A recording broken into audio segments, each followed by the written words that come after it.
Turning up that volume. That should do. All right. Now we're cooking. This tripod is horrible. There. Now I can see. Okay. How's it going, people? Welcome to the final episode of Road to 1,000 Subs. This little experiment that's been going on, how long? About a month now. And this is going to be the last one. It's New Year's Eve, not New Year's Eve, but the night before New Year's Eve. And I'm out here in front of this fantastic backdrop as per usual. And with me tonight is my co host, Gaucho, the painted fish. And yeah, we're just cooking out here, wondering if the Road to 1,000 Subs challenge is going to be met. Because I don't know. When this challenge started, I was a bit optimistic, but it looks like you out there don't want free comics, because the offer is, and this is how it's been since the beginning. I've laid out the terms very clearly to you, the viewing audience. If I get 1,000 subscribers before the end of the year, then I'm going to be sending my 1,000th subscriber a shit ton of free comics. And I guess you just don't like free comics. But I would send you so many comics if you were my 1,000th subscriber before midnight on December 31st. And tomorrow is December 31st. And I'm only at 975 subscribers. So, unless through some magnificent stroke of luck I can get 25 subscribers in a day, which has never happened to me before, it doesn't look like anyone will be getting any free comics. And that's a shame, isn't it, Gaucho? Yeah, it is a shame, isn't it? Now, ultimately, this isn't a loss on my part. I don't feel defeated or anything, but this is a tremendous loss on your part, the viewers at home. You could be receiving some fantastic free comics if you were my 1,000th subscriber, but now, since the year will have passed, I won't even be sending my 1,000th subscriber a bunch of free comics. When that time does happen, which is any day now, probably January or February, I'll hit 1,000 subs, and it just won't be as monumental an occasion as it would have been if it had happened before New Year's, or if, for instance, it had happened right here on the Road to 1,000 subs live stream. I sort of hoped that would happen, but I suppose not being Keemstar or anything, I can't exactly hope for such outrageous moments to happen here on a live stream. So this is quite a letdown, but you can look forward to some fantastic content in the new year nonetheless, and I'm going to keep at it on the comics. So no need to worry there. Just none of you will be receiving a ton of free comics, which sounds pretty cool to me, but I guess maybe you don't like them so much. I've got my portable light bulb here. Very interesting. Look at that. Totally different lighting. Or I can turn it off altogether. And then, look at this, right? Fantastic. Look at that. Total blackout. Look at that. Heck yeah. Now we're cooking. Oh yeah.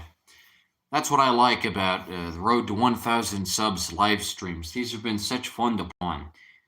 And it's been a good time out here, you know? I like it out here in the wilderness. I like being rugged. I like living on the edge.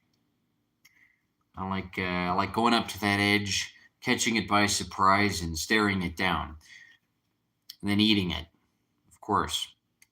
What else are you going to do to the edge, after all? Dang, these blue Christmas lights look great on me. That's what these are ultimately, but they're nice lighting too. I mean, they just look cool. Look at this.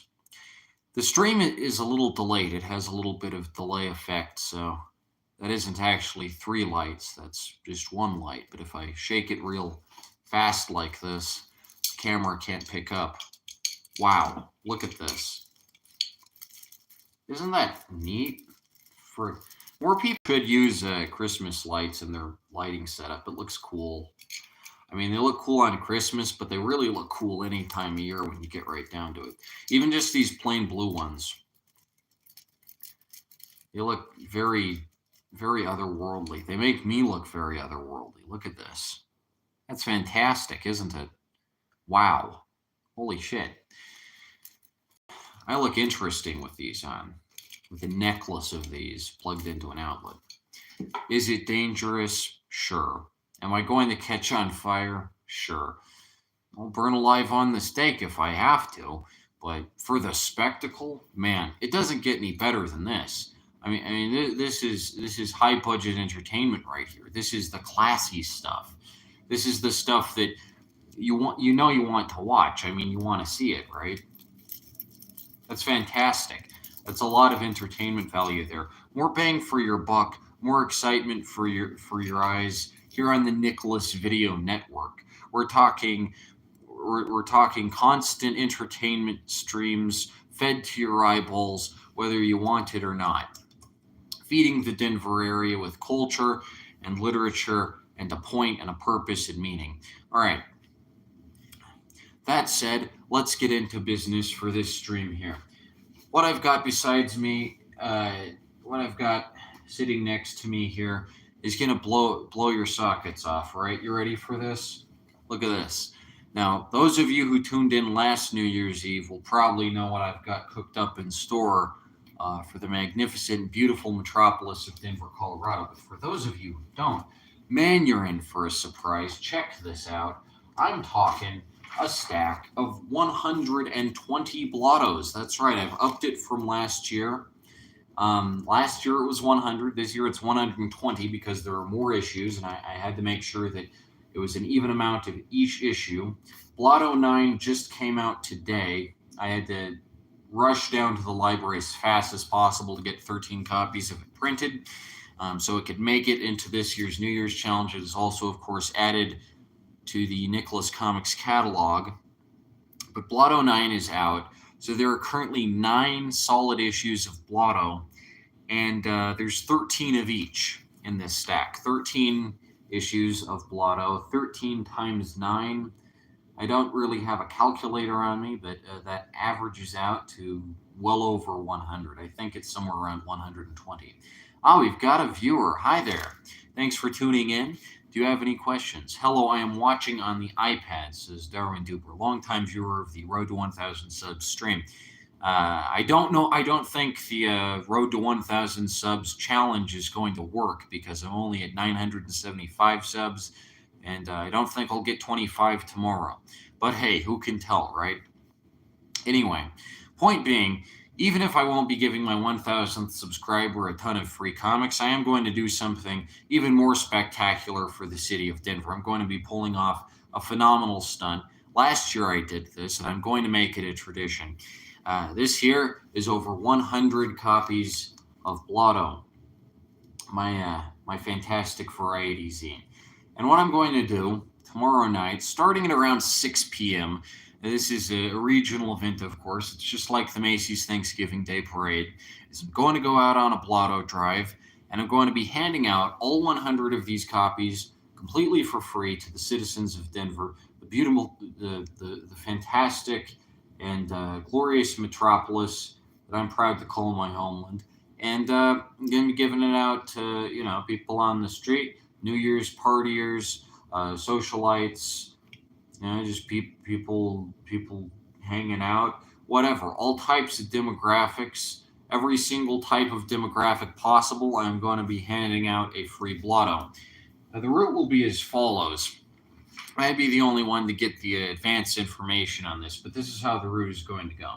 I will be heading west on Colfax, out this door, west on Colfax, crisscrossing across the street, as the pace allows, to be sure that I get as much coverage in as possible. But I will be trying to hit up every single person I see to hand out a free copy of Blotto. Then I will be turning left and therefore south onto Broadway, walk down the east side of Broadway until Alameda, turn back around and walk down the west side. And at that point, I'll be downtown around Civic Center Park. Try and give as many copies of Blotto for free out to people in Civic Center Park as long as possible. And at that point, I will be near 16th Street Mall, so provided that I can get rid of the last few copies downtown, I will hasten to the base of the Daniels and Fisher Tower around 11:45 p.m. and hopefully get there in time to see the fireworks and confetti display. Because the real point of the challenge is, can I give out 100 copies of Blotto before midnight? I did this last year. There is, in fact, a video documentation of this. I think the video in question is called 100 Free Blottos to Ring in the New Year or something. I'm doing it again this year. I've upped the stakes. It's about 120 issues this time around. And only time will tell what happens once I reach Blotto 10, Blotto issue 11, issue 12, so on. I'll probably go for whatever the fraction of 100 is, but who knows? Next year it might be 150, even 200. Point is just to get as much free Blotto out there as possible. So I've got this solid gold stack here that will be given out to the citizens of Denver completely free, just as a public service, because I really like doing this around New Year's. It's a lot of fun to get out there at 6 p.m. till midnight to anyone and everyone who wants one, because it is a fantastic, fantastic publication here, and I think Denver needs more of it. And all too often, I find that craptastic publications like Rooster, Modern Drunkard magazine, they just give out their magazine in like coffee shops and the like, or Denver's. Denver's is fucking terrible. Don't read that stuff. Read Blotto. Blotto's the good stuff, and I give it out for free personally, just on the street, because that's how much confidence I have in it. I don't have to stock up coffee shops or anything. That's just the level of faith that I place in my print media. All right, we've got another little input here. I have been into the Residence recently. Early techno and art rock, I think, very satirical. I wouldn't necessarily classify the Residents as techno. I would classify them as art rock. I think maybe avant-garde is a better classification. A lot of their stuff can't even really be classified as rock. But yeah, getting into the Residents is a great idea. They're a fantastic band. I can't say I take too much influence from them in my own music, but I have heard a great deal of their material. I like Not Available. I like the first one. I like Meet the Residents a lot. A lot of people give Duckstab all the credit, but Meet the Residents is a fantastic record on its own and deserves as much credit as Duckstab, I feel. There's the Third Reich and Roll. That one's good. There's the Eskimo themed one. There's one with the moles. Would you say you have a favorite Residents album? Because I find that's an interesting test of character. What's your favorite Residents album? Live chat, if you can answer that. What is it? God in Three Persons? Because there's so many options with them. They kind of used samples, I think. Sample Delia maybe in some. Not Available is like prog rock electronica. Yeah, electronica might be a better term than techno. Techno conjures up a very specific feeling. It's more like it's more electronic than it is rock. I think electronica can still be more rock adjacent than electronic adjacent. I wouldn't say they're necessarily sample delia. Sample delia necessitates a heavy usage of samples to the point where there's basically nothing but samples in it. There's basically no original material. I mean, there can be original like vocals. For instance, a lot of Avalanche's songs do have vocals, like from Danny Brown, obviously, and Frankie Sinatra, or however. But the instrumental preferably is full of samples. Fatboy Slim's a pretty good example, even though a lot of his stuff is classified as big beat. I feel like a lot of his tracks have such heavy sampling, and very little of his stuff is like original material that it could be classified as sample delia. But I wouldn't classify the Residents as sample delia. On Meet the Residents, there is that bit where what is it? Energy Blues, I think, where it samples that specific song, and uh, that's a highlight of the album because it's one of the first times that sampling was used in music. But I wouldn't necessarily say that they're sampledelia because they do resort to extremely original uh, composition methods, and I like them for that. I like that they come up with original instrumentation, original orchestral flourishes and whatnot. It adds a lot of depth and character to their albums that they're so original, but I wouldn't call them sampledelia. So your favorite is Not Available or Mark of the Mole. That's probably a pretty common answer, I would say. But like I say, their portfolio is so diverse that really everyone's favorite could be a different one, and nobody would really have any reason to say that they're wrong. Although I will grant this: Duck Stab is overrated. Duck Stab is heavily overrated and kind of overshadows the rest of their work. At least the people who maybe aren't willing to get into their work, or really dive into it. Duck Stab does take up most of the credit, and I always dislike that whenever there's someone with a great body of work and like a really diverse output, and just one song exemplifies them. Like Warren Zevon with Werewolves of London. I love that song. It's a great song, but his other songs are so good. Networking off Transverse City. I've had that stuck in my head all day. Wonderful song, fantastic cyberpunk themed music, and nobody even knows he made it, even though it sounds just as good as Werewolves of London, and his same like vocal tenor and all that comes through. Different example would be Yellow. Yellow is a fantastic group, one of the best electronic groups of all time. But most people only know, oh yeah, and they might know the race, but they definitely don't know like Pinball Cha Cha, Paper Tiger, Limbo. Such great output from Yellow. I mean that outfit just keeps the. They have a lot of albums. I have not heard every single album. I will listen to all of them. The Residents or Yellow. Yellow has a lot of albums too. I guess they have something in common, and I like this. The Residents and Yellow are both still putting out music, which is weird to consider. I guess the Residents will probably be putting out music for longer than Yellow will because the Residents is a multimedia art collective, and Yellow is just the two guys. And once they die, eventually Yellow will probably stop, and that's a shame. But the Residents will probably live on. Just like Wu Tang Clan or whatever, because there's a lot of them.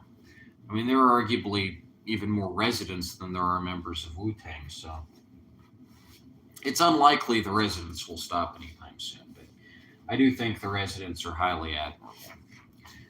I will say that the residents do somewhat they their following isn't necessarily invested in studying the contemporaries of the residents.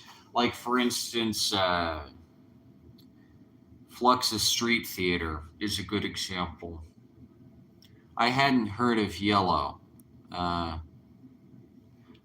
I haven't. I need to listen to Yellow. I hadn't heard of them yet. Thank you for introducing me to Yellow. It's not spelled with a W. It's just Yello, like the soda Mellow Yellow. I think that's well, they're Swiss, but I'm pretty sure the spelling is stylized even for Swiss, and it's yeah, they're Swiss guys. They kind of have like a Willy Wonka looking type aesthetic, or kind of like a cross between like Willy Wonka and Charlie Chaplin, and they look like silent movie stars, and it's just the most interesting electronic music. It's fantastic stuff. I really like all of Yellow's output. It's very good.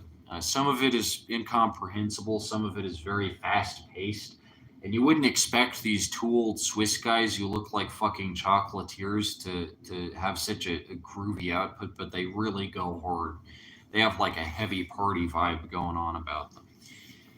Uh, Anywho, yeah, Yellow, The Residents. I mean, there's a handful of groups that I would definitely recommend. If you like The Residents, you'd also like the output of Fluxus Street Theater. I mean, just in general, any artsy type stuff from the early '70s, late '60s is going to be good. That was a time that was rich in thought and a diversity of thought, a fusion of thought. And I like that The Residents are direct or a direct output of that time, and they're still going strong today. I think that's pretty cool. Uh, the Residents may have even inspired The Matrix and Mark of the Mole. Serial Experiments Lane was out a month before The Matrix. I don't mean to say, I forget what I said in the last Road to 1,000 subs, but I said something about The Matrix. I said something about simulation fiction. Dark City is better than The Matrix. Dark City came out before The Matrix 2, probably before Serial Experiments Lane. I forget the exact time frame, uh, but it came out before The Matrix. And Dark City is better than The Matrix. Anyway, I don't hate The Matrix. I like The Matrix. I like Lawrence Fishburne. I love Keanu Reeves, but Dark City is a step above that in terms of German expressionism, in terms of the effects. The effects are better than The Matrix. The world building is better. It's more fun. It's way more fun. It's better. It's a better example of sci-fi, like pure sci-fi.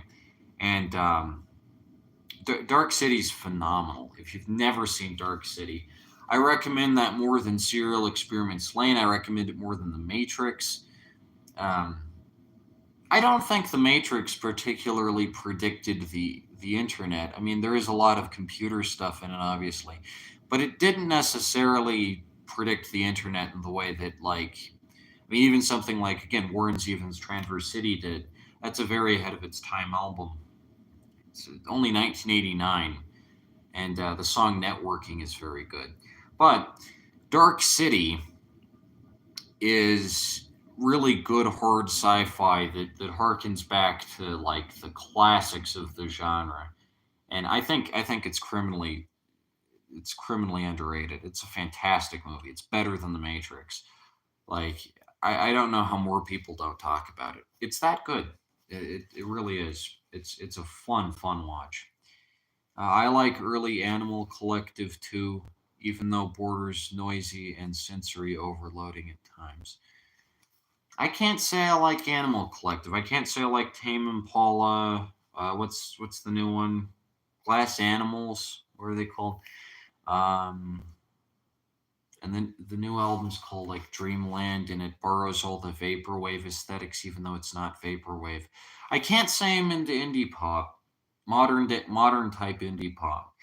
For something calling itself indie, it really lacks the rugged individualist spirit that something like The Residents has got. It lacks that. It lacks the edge. It lacks the passion. You probably wouldn't even like Tame Impala. I would not recommend Tame Impala.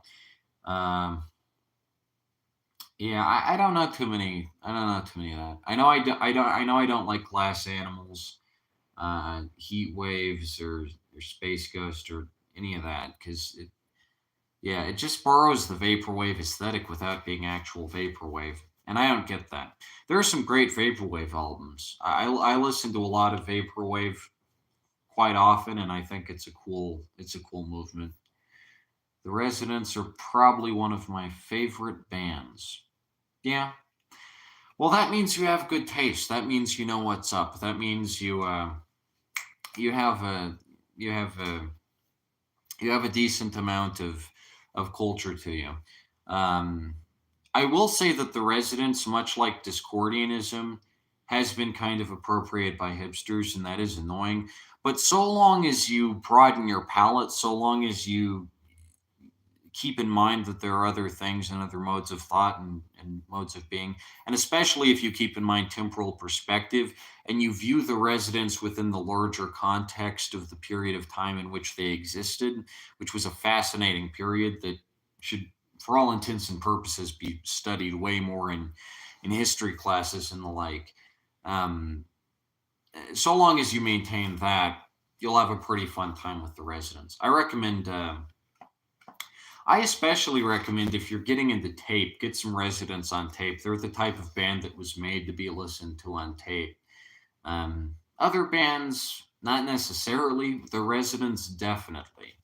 If you ever see God in Three Persons or Not Available or whatever on tape, snap it up.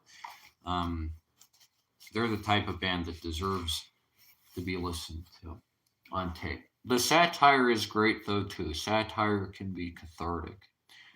Yeah, not many bands can pull off satire as well as the Residents can. It's difficult to pull off in music. Like for instance, Weird Al Yankovic. Well, I think he's very good at imitating the types of songs that he goes for, and even even his vocals, while they're all very identifiable as him, he does lend a certain cadence to each one where it's like it seems like you're listening to someone new. I don't really think he's that funny. The Residents are funnier because they come up with wilder ideas, and it's not just a parody of a song that already exists. Like they're good at imitating styles too. Booker T's Off Duckstab, for instance, is very good at imitating Booker T and the MGs, and many people even mistake that track for a Booker T track. But it has that Residents weirdness in it with the horn and whatnot. And that's a subtle compositional element that someone like Weird Al wouldn't necessarily be capable of including, but it really shows an attention to detail, and the Residents are very funny. If in many instances, not all of their stuff is funny. Some of it's just really interesting, but some of it's funny, definitely. Anyhow, I'm going to be showing off the entire Blotto cover series here, beginning to end. This is Blotto 1. This is the Blotto that started it all. Keep in mind, viewers, you can send in for any of these. They're 5 each, I think, or 8 per for non Denver residents, 5 for Denver residents, or, and this is a new offer I'm making, you can buy a lifetime subscription to Blotto for $50. That's the same for Denver residents, non-Denver residents, whoever. If you pay $50 through the mail, send $50 cash to Nicholas Cicada, 1424 Columbine Street, number 1, Denver, Colorado 80206. You will be sent all the currently printed issues of Blotto, in addition to getting sent every issue of Blotto immediately once it's off the press, forever until the end of time. That's a lifetime subscription. That is a fantastic detail. It's an incredible bargain because I plan on making Blotto for as long as humanly possible. So you will get a ton of Blotto in the years to come, and it lasts forever. There are very few magazines that make a deal as good as that. $50 and you're sent Blotto for life. So, and it's the same with Ludicrous Worlds. I forget what the Ludicrous Worlds lifetime subscription is. I think it's also 50. I can't be sure. I don't have the catalog here with me, but yeah, $50, Blotto forever. And you get sent every Blotto that currently exists, and you will be sent every Blotto that exists in the future once it's done. That's a good deal. Here in Denver, print media is garbage. There's Denverse Magazine. I've been sort of fighting a low-key battle with Denverse Magazine over the past couple months, even though I know they have a lot more resources at their disposal than I do, because I just think they're really bad and tacky for local print media. And they feature the artwork of my all-time rival, Carl Christian Krumpholz. Absolute talentless hack. Like, the guy has no idea what he's drawing. I do not like this guy one bit. And Denverse publishes his stuff. So if you don't want to see his crap, if you want to see some real talent, then check out Blotto Magazine. Denverse has a deal where it's, I believe, 25 to subscribe, and that's 4 issues a year. But for 50, twice that, you can get every Blotto ever published forever. So, better deal, I would say. Probably the best subscription deal in Denver or the nation. I mean, there aren't many magazines or publications that offer a literal lifetime subscription, but I do. Pay once, never have to pay again. They'll just be kept on file. and update me with your address if you move or something. But other than that, you're sent Blotto straight to your mailbox until the end of time. Anyway, this is issue 1. These are 8 each, or $5 for Denver residents, or a $50 lifetime subscription. This is issue 1. This is the one that started it all. It introduces Tara and her wacky adventures, and this one is good for the novice. I got issue 2. Here, Tara takes the back seat to these two gals here on the cover. This was a fun cover to draw, if I remember correctly. Issue 2. Issue 3, Tara is yet again watching enviously from the sidelines as this gal here, this bedazzled spectacle here, takes the stage. And it is a fun cover. Lots of shading to this one. Looks great on any table. Excellent conversation piece. Next up, issue 4. Look at this. Tara's walking home late at night, and who does she pass but yours truly?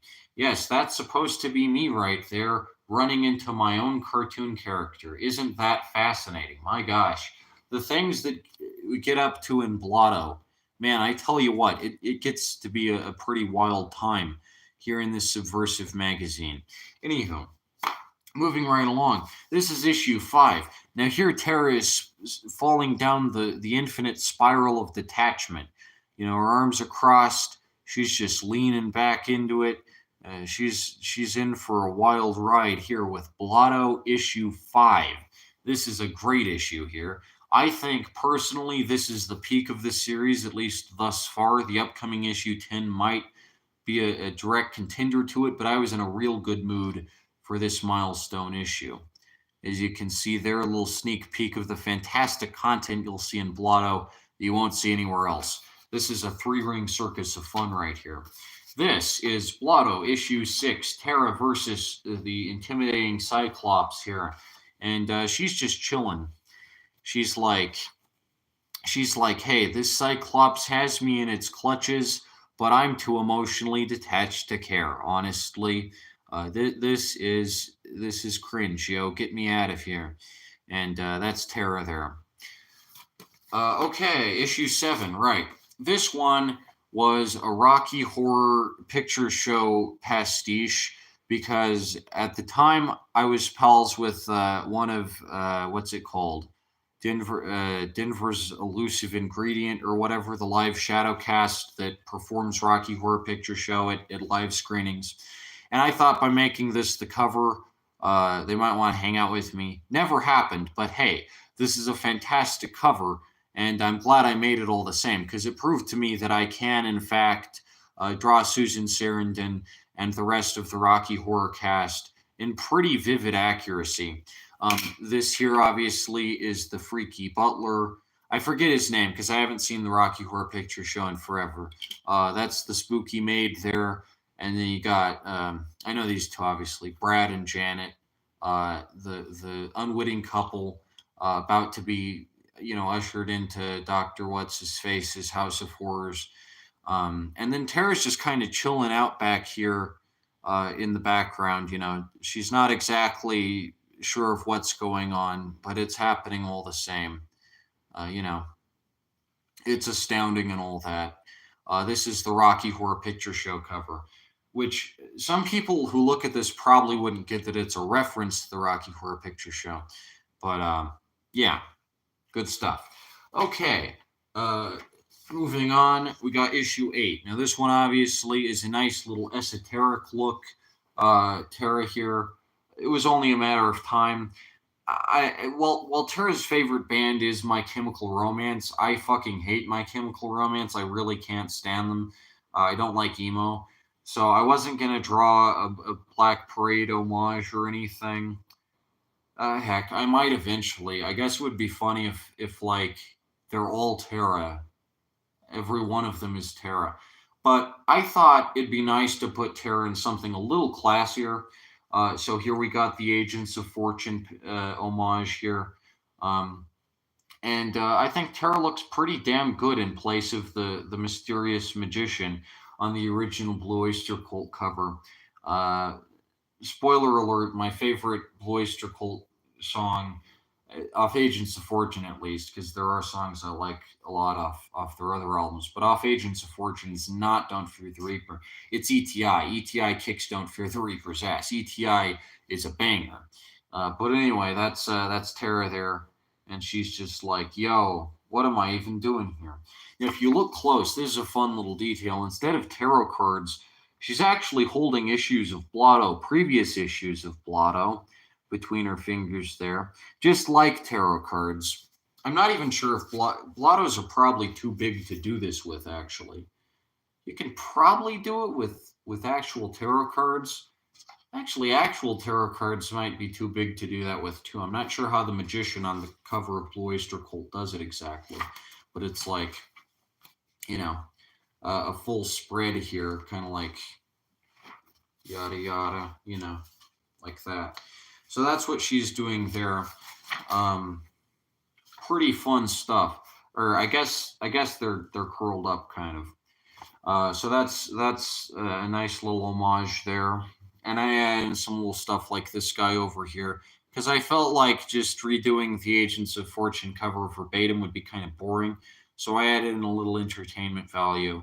This guy's just looking in from the edge. He's as confused as Tara is as to what all this is about. But hey, what's she gonna do? She's gotta show off the blottos for the cover of Blotto. And then we get to the final issue of Blotto for now, issue 9. This came out just today, and I am so completely proud of it because it is the last official release of 2024. I really wanted to get this out before 2024, and it's already sold some copies, and people love it. The reviews are in. Rave reviews for Blotto number 9. This is a fantastic little cover because it depicts Tara at the top of Capitol Hill looking west on Colfax. You see there's the Capitol there.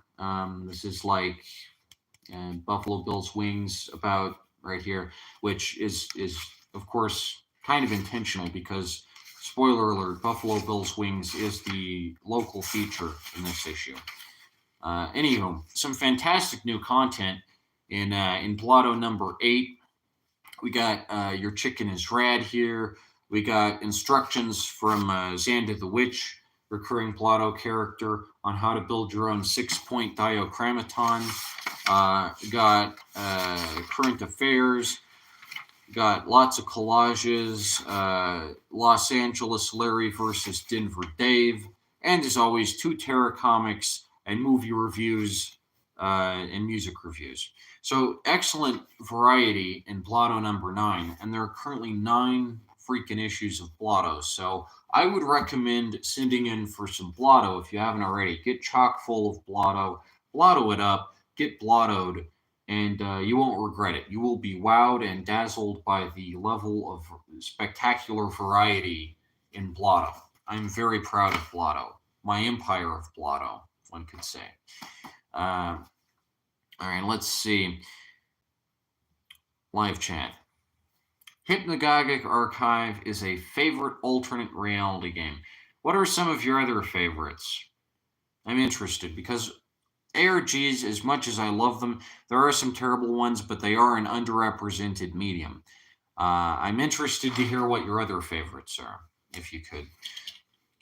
Just give some recommendations into the chat for those who might not be as versed in alternate reality games. Because there are a lot out there, and there's a rich 10-year history. I'm kind of partial to the Wyoming incident myself. I think that one was well made. I think it's more interesting than the actual broadcast interruptions, honestly. That's a good example. The Wyoming incident is a good example of fiction being more interesting than reality. Because a lot of people say truth is stranger than fiction. That's not true at all. Fiction can be way more interesting than truth. The Wyoming incident is a fantastically crafted piece of fiction. It's very convincing the first time you see it, but it's way better than the real broadcast hijackings. Like Captain Midnight is pretty boring. It's just color bars. Wyoming Instant, it's like these creepy fucking faces, and I love that. And they're very well rendered. They're really well rendered. Maybe Local 58, it is tricky to be argued or alternated into the games.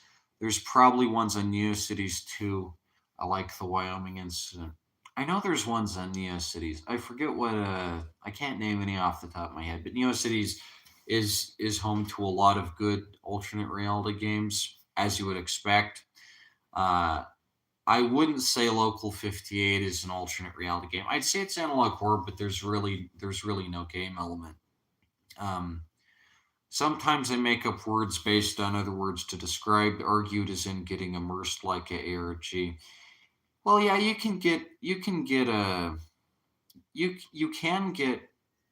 ARG'd as in getting immersed. You can get immersed in anything. I mean, you can get immersed in a movie. That doesn't mean it's an ARG. Local 58's a web series.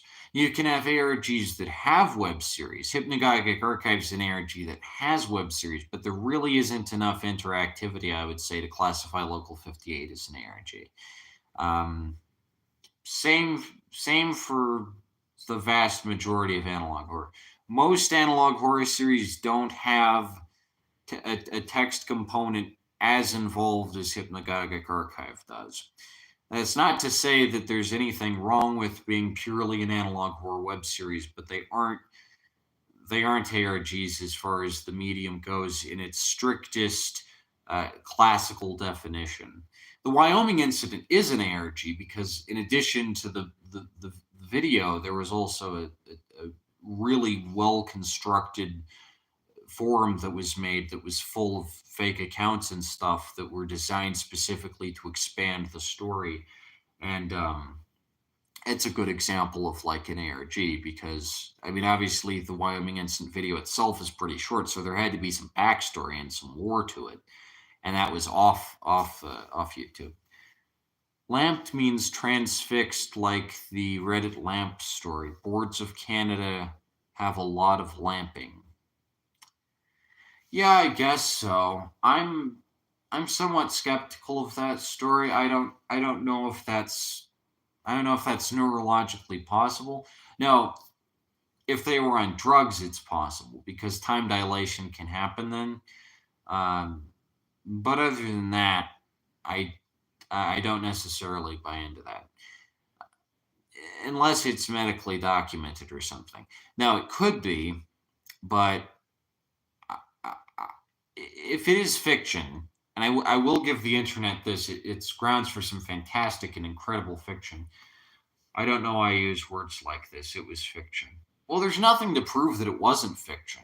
Now, if it wasn't fiction, then that's pretty cool too. But if it is fiction, I'd honestly be proud of having written it. The lamp story was fictional. Yeah, I guess. I'd like to think that there's neurological phenomena out there like that. And again, if someone's on drugs, that can absolutely happen. Like that can be a thing. You can stuff tons of years into a couple minutes if you're on a particularly high concentration of LSD or whatever. I mean, the story is not on drugs, presumably. But if I wrote something that garnered that much traction, I would be proud of having written it. Like how I felt when I wrote Joyce. I was proud of having written Joyce because it seemed like nobody had come up with or longing for something greater too has a nice fictional premise to it that I don't see much. I don't see too many stories with a twist that like with that level of screwing your mind around. And I like that. And I honestly wish that more I really do wish that more Reddit threads and the like, and like no sleep posts and glitch in the matrix or whatever, would be honest and open about their fictional nature. People shouldn't be embarrassed of telling a particularly good fictional story. They should actually be proud of that. And they shouldn't have to disguise a really good fictional story as the truth.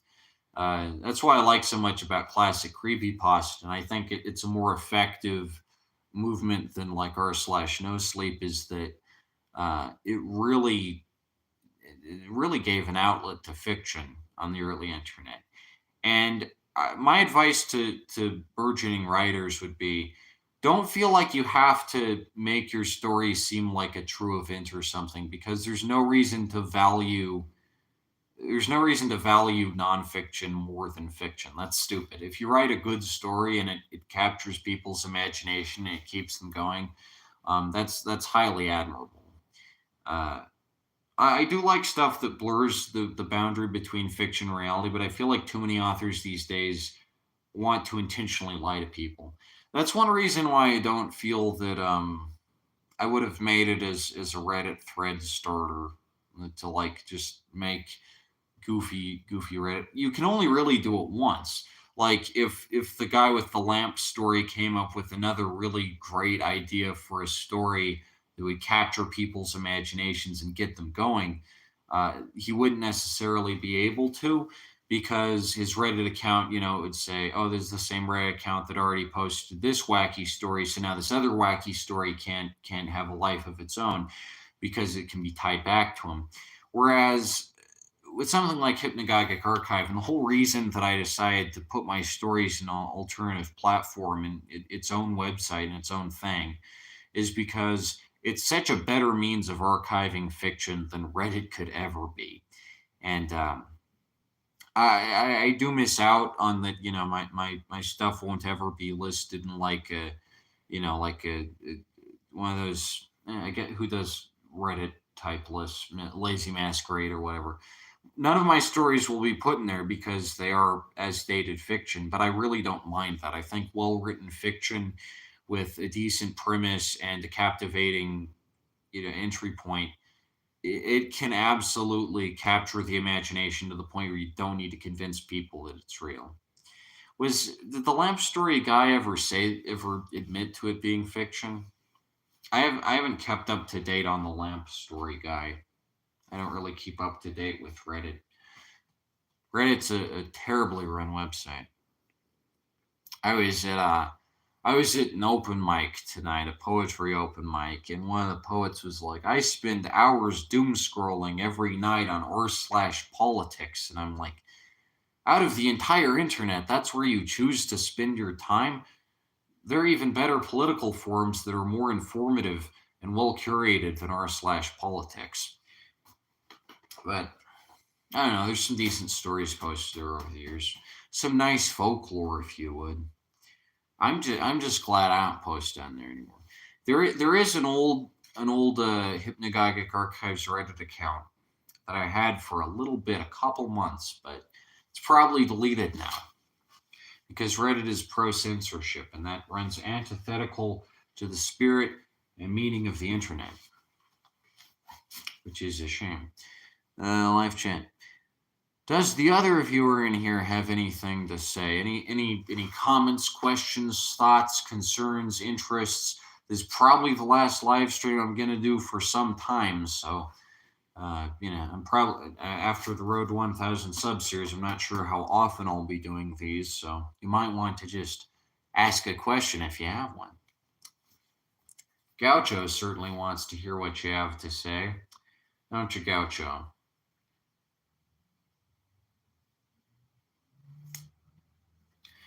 Anyway, yeah, I have to, but it's nice I've got two viewers here at, what, 3 in the morning. Fantastic. Well, these are the last few hours of 2024. It's been a wild and interesting and exciting year in so many ways, and I've expanded Nicholas Comics beyond my wildest dreams. Really went places this year. Kind of crashed and burned near the end because my rigid autistic thought led to me losing a ton of friends. But I'm still respected and liked here in Denver by those who will put up with me and my antics. And I fully admit that I'm not for everyone, and many people find me very annoying. But I got to do what I got to do. I got to give back to my city. I got to up the media game. I got to bring culture to this place. It needs to be done. Denver doesn't get enough culture to it. And that's just going to keep on being my mission. That's going to keep on being my plan. Just bring as much culture as possible to Denver, the city that refuses to stand up for itself or have any integrity, and the city that continues to shoot itself in the foot for no good reason. It really needs someone with just the best possible intentions for it. It's fascinating to live here. I love it. It's a wild ride. It's an absolute it's an absolute blast. Anywho, so yeah, Blotto. All these Blottos will be given away tomorrow night, right before the new year gets chimed in. This is going to be the Blotto Avalanche. Hard to believe it's already been a year since I did that challenge, but time really flies, and it's good to make a tradition out of this because it makes me feel like I'm really leaving an impact on my city to give out all this fantastic content. I like the blue light, hypnagogically aquatic. Yeah, I guess it kind of looks like an ocean in here. I kind of see it more as starlight. In fact, I think that it was the exact stream of light I used for the Stellar Circumstances music video. Seems like a lifetime ago at this point. Joyce would be a good anime. Yeah, you've said this multiple times. You said it on the last stream too. What in particular about Joyce convinces you that it would be a good anime? I don't even necessarily think it could be adapted well into like an analog horror short film because it has a lot of gothic type qualities.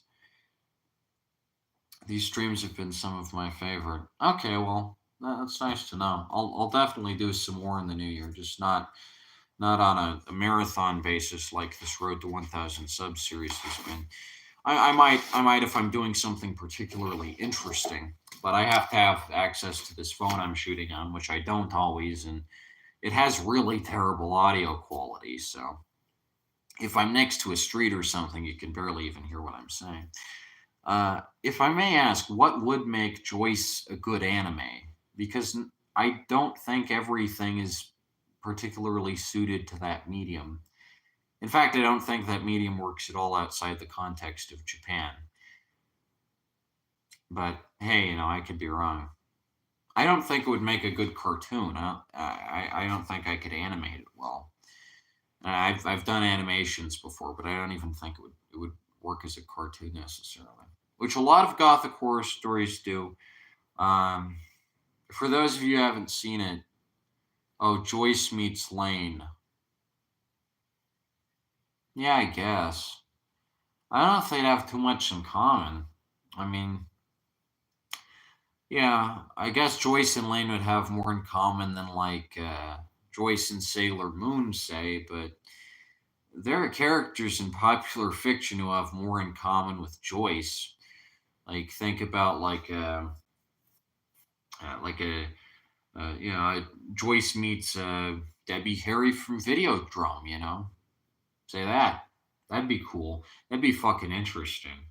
That'd be the crossover of a lifetime there. Debbie Harry's pretty old now. Joyce and Illusion Girlfriend. Oh, you mean Susan Oliver from The Cage? Yeah, I guess they do have some. They do have some common qualities, I guess. I definitely wasn't thinking of Susan Oliver when I wrote Joyce. I wasn't thinking of. You've probably heard this story before, but Joyce is based on a specific video I saw a long time ago. It was a top 10 spookiest videos list or something from like 2016. I watched around 2016, 2017.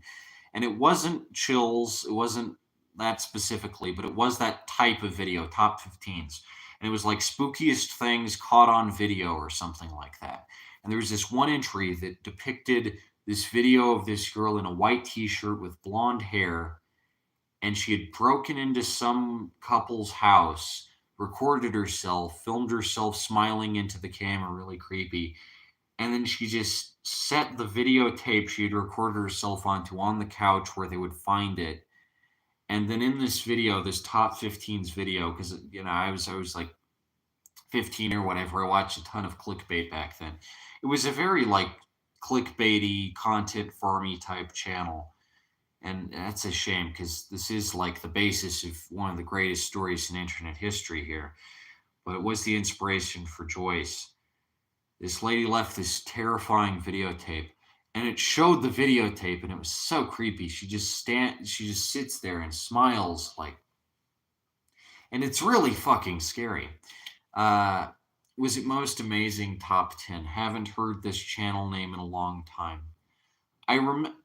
This could be a clue that finds it. I've posted about this on so many forums and stuff, and one person even said that they do remember seeing it, so I know it was a real video, but it was totally cursed.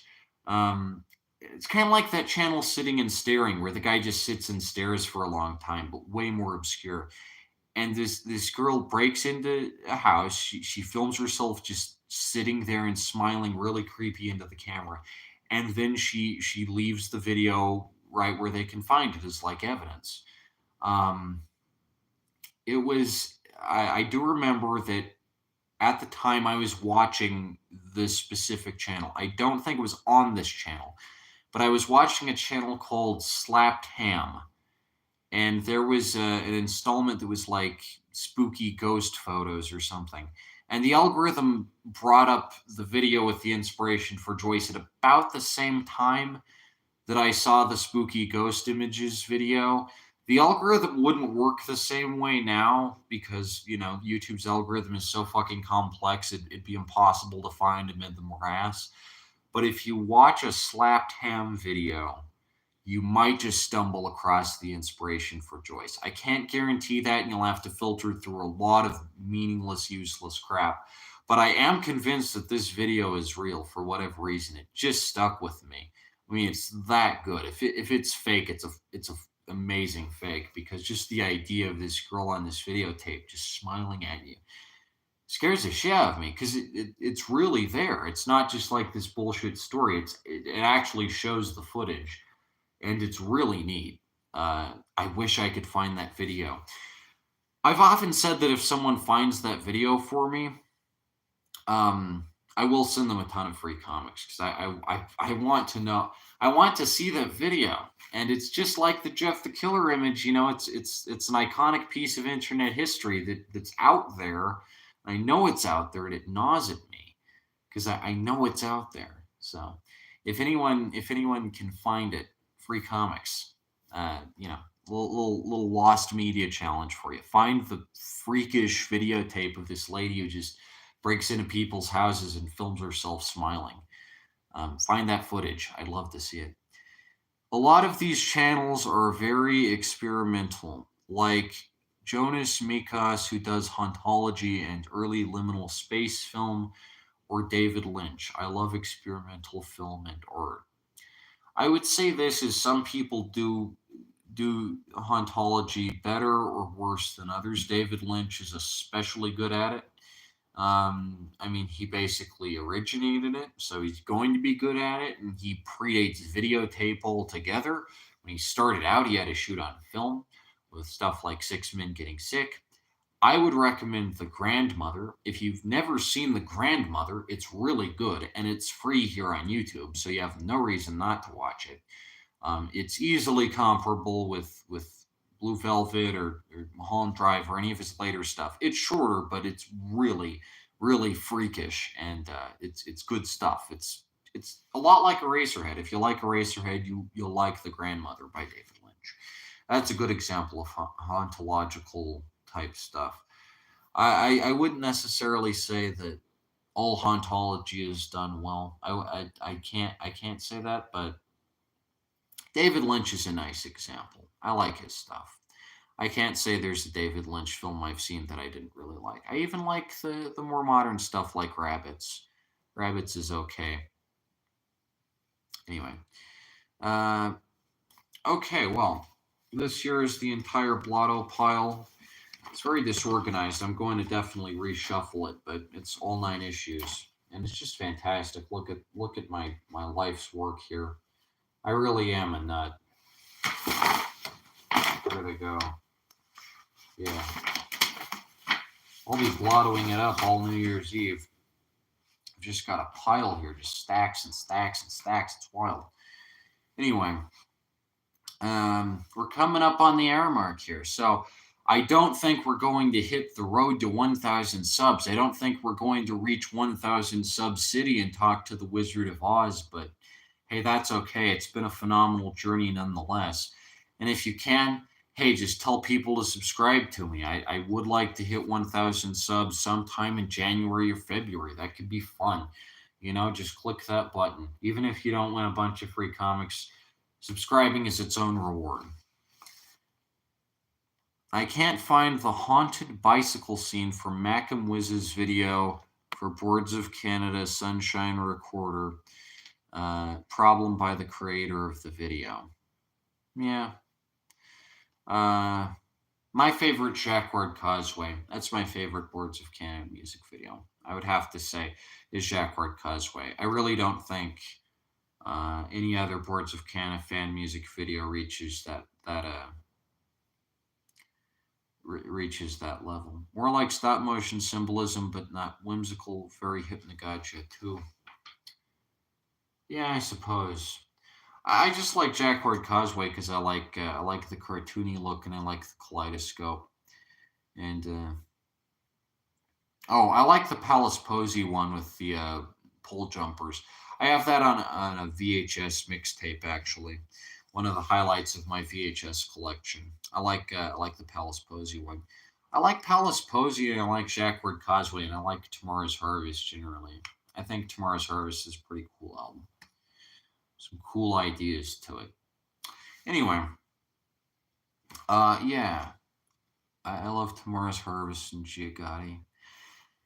I'd say I like Tomorrow's Harvest more than Giugotti, and Music Has the Right to Children is the one I like listening through all the way.